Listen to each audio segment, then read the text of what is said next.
Bienvenue à la chaîne Louis le Temple pour cette nouvelle vidéo.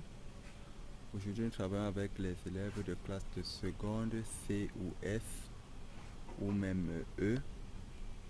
Pensez à télécharger la vidéo pour pouvoir revoir certains passages plusieurs fois et étudier tranquillement hors réseau.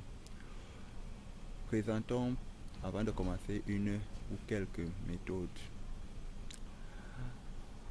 Pour vous montrer que deux vecteurs forment une base du plan, il suffit de calculer le déterminant de ces vecteurs et montrer que ce déterminant est non nul.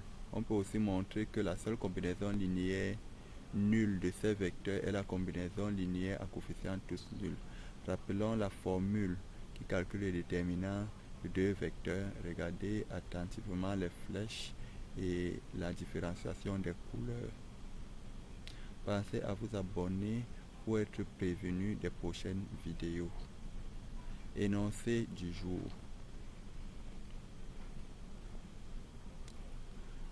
L'exercice porte sur les bases et repères comme nous l'avons déjà souligné. Ici, nous aurons à travailler avec les coordonnées de vecteurs dans une base ou un repère et les coordonnées d'un point dans un repère.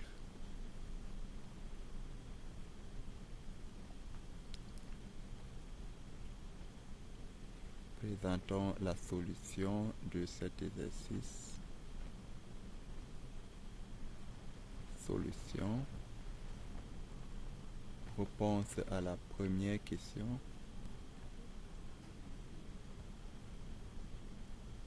Il s'agit de montrer que pour UV égale à J plutôt I, UV forme une base. Pour cela, il faut trouver préalablement les coordonnées de U et de V dans la base IJ et de calculer les déterminants de ces deux vecteurs. Les détails.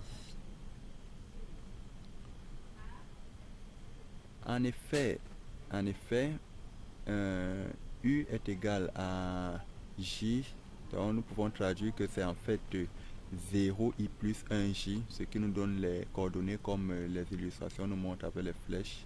Nous calculons dans le déterminant, nous trouvons que ce déterminant est non nul et nous concluons que les deux vecteurs sont non collinéaires, donc forment une base.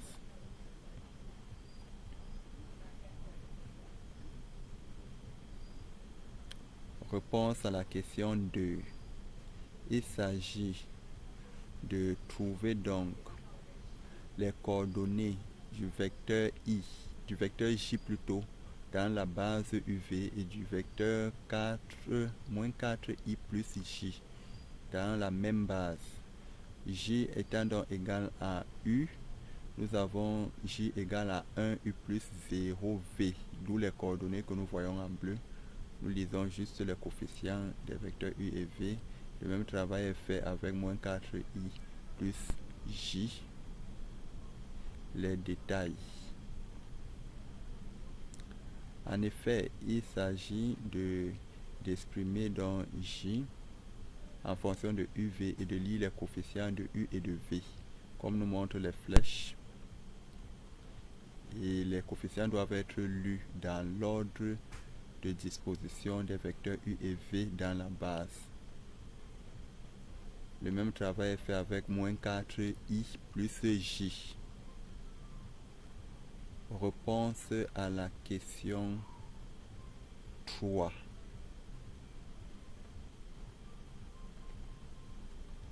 Démontrons que UV forme une base. Comme nous l'avons déjà dit, il suffit de trouver les coordonnées de U dans la base IJ, les coordonnées de V dans la base IJ et de calculer les déterminants, de montrer que celui-ci est non nul.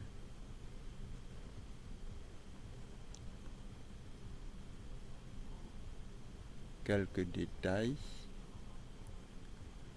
En effet,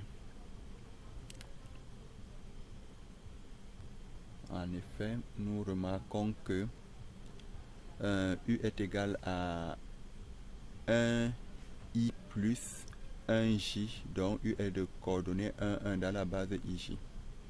et de même J est de coordonnées 1, moins 1.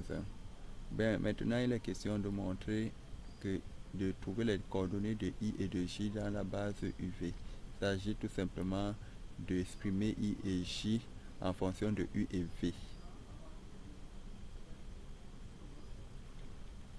Puis de lire les coefficients qui vont donc être en fait les coordonnées de I et de J dans la nouvelle base qui est UV. Les détails.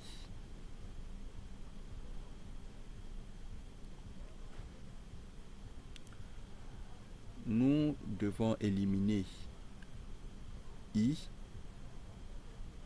Nous devons d'abord éliminer I. Éliminer J plutôt. Nous faisons 1 plus 2. Ceci élimine donc J. Et nous éliminons J en faisant 1 moins 2.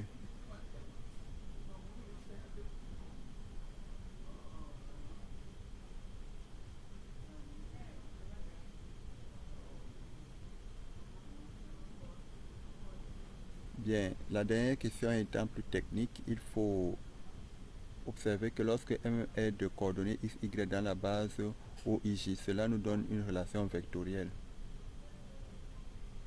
Et de même, A de coordonnées 2, 3 dans OIJ nous donne une relation vectorielle, ainsi de suite. Les détails de cette relation vectorielle forment donc la clé de cette question. Les détails. Observons attentivement ce qui est fait avec le point M. M de coordonnées x, y.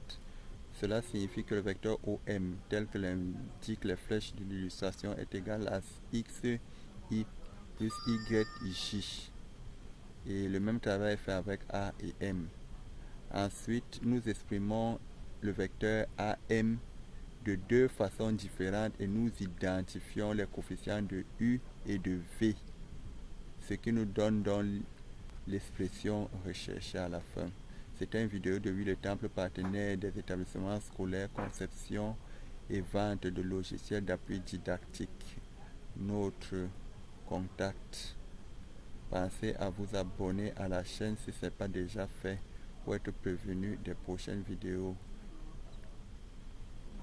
Et n'oubliez pas de partager si la vidéo vous a plu.